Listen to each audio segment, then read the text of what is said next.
Hey guys, Keaton here with TechSmart, and today I'll be reviewing the brand new Retina iMac, which I've had a very interesting experience with up until this point. So when I picked this guy up about a week ago, and yes, that was a week ago in case you've heard the popular song, I wasn't anticipating some of the stuff that I'd be going through. And when I saw this guy on display, I immediately wanted it. I mean, I have a 2013 iMac. It works perfectly fine. It's maxed out to the brim with processing power, GPU, RAM, etc.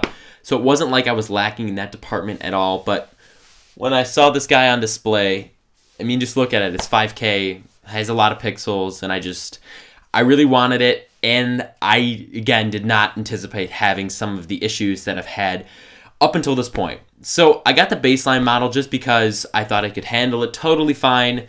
I mean, I don't really do too much intensive work. Just listening to Spotify here and there, writing some email, browsing the web, watching YouTube videos. I mean, not really anything too severe. And then the occasional open up Final Cut and, edit a little bit, and that was pretty much it. And some of those tasks worked seamless, perfect, awesome. And then some of them gave me a very interesting response. So I picked the baseline model up. It features the 3.5 gigahertz Core i5 processor, 8 gigabytes of RAM, which is expandable, which thank you Apple for doing that. And then it comes with the AMD R9 290X graphics processor. So that's the baseline stuff. You're going to get it for $2,499. And I paid around $2,600 with tax total. So without further delay, let's go ahead and get into my experience with the Retina iMac. So when you first take this guy out of the box, plug it in and power it on, you're going to notice one thing and one thing only. It's not the thinness of the computer, because it is pretty thin. It's not its aluminum look and feel, because that's also awesome. It's not the fact that it runs OS X Yosemite, it's that display. It looks stunning, it's fantastic. 5K looks beautiful, it's super sharp, and I own a 2013 iMac. So when I set them next to one another, turn the brightness up all the way on high, set the setting back there to best, which is the best for Retina, because there's many different settings you can go through. It's a clear. It's very clear which is the winner, and that's the reason why I bought it. So I'm happy it checks out there. And I'll be honest, content looks fantastic. I've never really owned a 4K display that looked fantastic, worked really well, and I really haven't been able to watch 4K content natively. And that's kind of where we get into some problems, but when putting it up on the 5K display, it looks awesome. I feel like I'm there. I genuinely feel like I'm there with whoever's taking the 4K video. It is stunning. I watched some tech reviews. I watched some people using it in the forest, just capturing everything in 4K. It looks stunning, and now you can view it on the Retina iMac. So naturally, when you're watching 4K content on a 5K display, it's being upscaled at least somewhere along the journey, and that can kind of deteriorate from your experience a little bit, because you are not getting the true beautiful pixel for pixel, spot on, crystal clear image that you naturally would be receiving with a 4K display. And for me, I noticed it very slightly, and I genuinely was looking very hard to kind of see if there was any upscaling or just things that looked wonky, because if you own a 4K display and you're watching 4K content on there, that won't happen. But obviously, since it's 4K and this is a 5K display, there's got to be upscaling along the way. But for the most part, the display was on point. It looks crystal clear. OS X Yosemite, I swear, those icons were made for this display. It looks so sharp, so clean. I love it. And watching content in any resolution was a treat on there. And also browsing the web and just reading websites. So I'm not a big reader, I'll be honest. And I became a reader with this. It was crazy. I started to read books via iBooks, which I wouldn't ever consider using. I'd rather read on like my iPad or something like that. But it's seriously crazy how much it just transforms text, makes things so crystal clear. So that display gets a 20 out of like 5. It's awesome. And if you're buying it strictly for that, you've made a right choice. So the software on this guy is OS X Yosemite or OS X Yosemite, however you want to look at it, on the brand new Retina iMac right out of the box. And like I said before, it appears that that software was designed specifically for this, because the icons just pop off the page. And I feel like OS X Yosemite was that big incremental upgrade that we saw kind of for the iOS devices with iOS 7 for the computer. It is seriously crazy. Some of my favorite features include handoff, which allows me to go ahead and really type a note on one of my iDevices and then immediately transfer it over and just pick up where I left off on my iMac, which I think is awesome. It's a feature that I didn't really think of because I would just always save it and then reopen the saved page, but it's seamless, it works. And another one of my favorite features is being able to talk to my friends who don't have an iPhone and refuse to use Google Hangouts.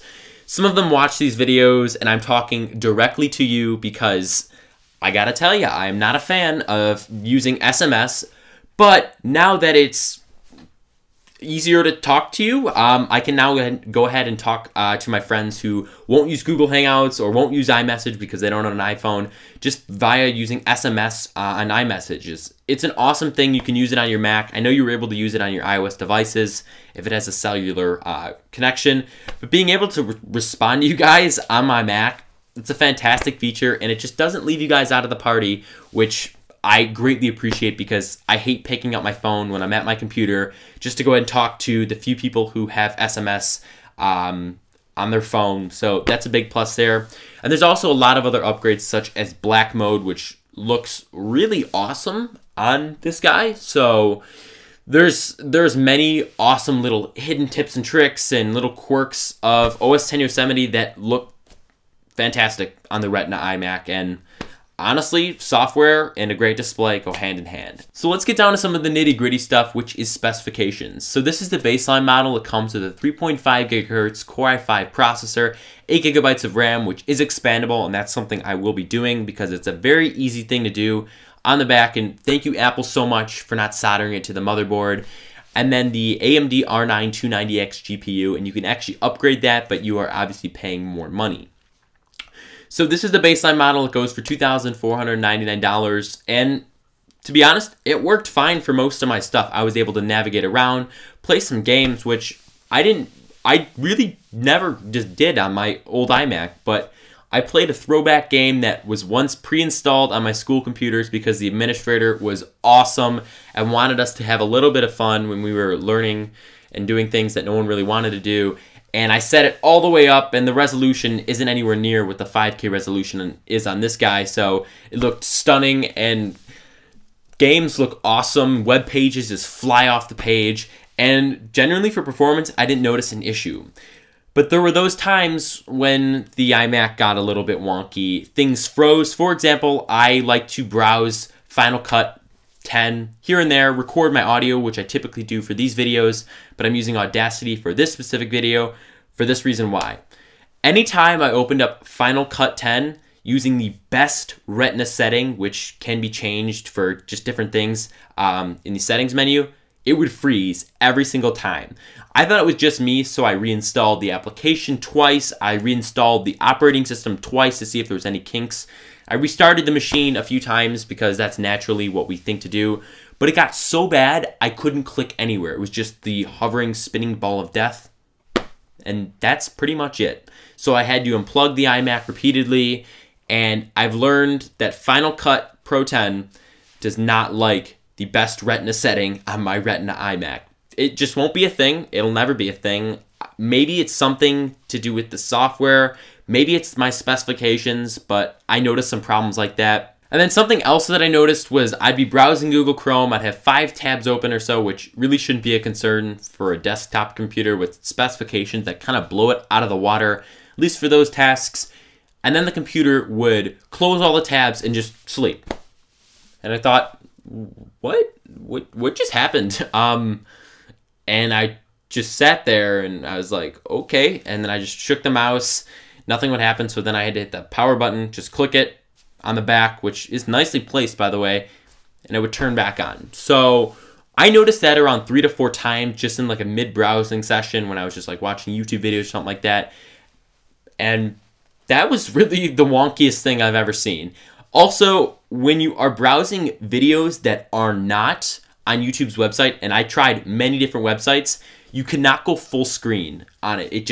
It doesn't happen. It just turns your screen black, and that was also a very disappointing thing because a lot of my favorite websites have their own built-in video players, which if you want to hit full screen video, doesn't ever become a thing until something happens along the line that does make them optimal for the Retina iMac. I'll be honest, I didn't ever think half of these problems would occur with this thing at all, because I thought, you know what, these specifications are going to be fine. They're going to handle what I want. I'm not running Final Cut day in, day out and need my videos rendered fastest time ever. So these are just some of the crazy things that I encountered when using the Retina iMac. Last but definitely not least here is the hardware. And I gotta tell you, this is probably one of the best parts about an Apple product, because they use the same aluminum that they are using in their iOS devices and bringing it over to their computers. So I own a 2013 iMac, and I'll keep referring back to that. It's aluminum and has the exact same design as you see on the 5K Retina iMac. So at its thinnest point, it is very close to being paper thin. It is so thin. I love it, and that's really enticing, especially when you look at the side of it briefly, because you think your computer is that thin, and it's a great, great, great design tactic. I love it. But as you travel along the back, you're going to notice a hump, and that hump is where your GPU, your CPU, and all the meat and potatoes are just really housed in there. So we have some ports on the back. We have a 3.5mm headphone jack, our SD card reader, 4 USB 3.0 ports, 2 Thunderbolt 2 ports, and then we have our Ethernet port, which I've just started to use because the Wi-Fi in my house sucks. And then we have our charging port, which is pretty essential for a few reasons. Obviously, it powers on the device. And I always like to play the funny joke, dude, the battery life on the iMac, it's crazy. Because, well, I mean, if I have to explain the joke, it's not funny, but there's no battery on here because it's plugged into the wall. But when you take that out, you're going to see a button. If you hit the button, it opens up the RAM door, which allows you to install more RAM into the computer. And if you are looking to buy a brand new Retina iMac, I'm going to give you a little bit of word of warning here.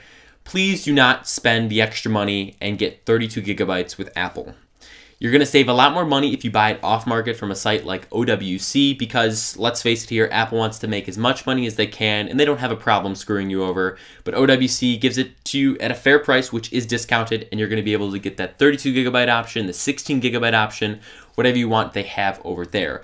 So I love the hardware on this. I love the metal, the screen. Thank you, Apple. You're combining an awesome high quality material such as aluminum. You're laminating it, which I really have started to take notice to in recent Apple products such as the iPad Air 2. And just overall, I'm super impressed with the hardware. So thank you guys so much for watching my review of the Retina iMac. If you guys enjoyed and are pumped to just go ahead and check it out and maybe even purchase one, then go and hit me up with a thumbs up, as it really helps the channel out a bunch. And while you're at it, drop me a comment down below letting me know what you guys think of the Retina iMac. Is this something you guys are curious in picking up? Would you spend the extra money for a Retina display? Do you even like Retina products? Do you like more pixels? I just love to know your thoughts in the comments section down below. Also, while you're at it, go ahead and subscribe to the channel, as we have tons more stuff coming out. Trust me, guys, you're not going to want to miss it, and we are very close to 300,000 subscribers at the time of recording this video. And I have some very cool things in the works to just say thank you for that, because I never thought this would ever be a thing and we'd be where we are. So thank you guys once again, and I look forward to seeing you in my next video.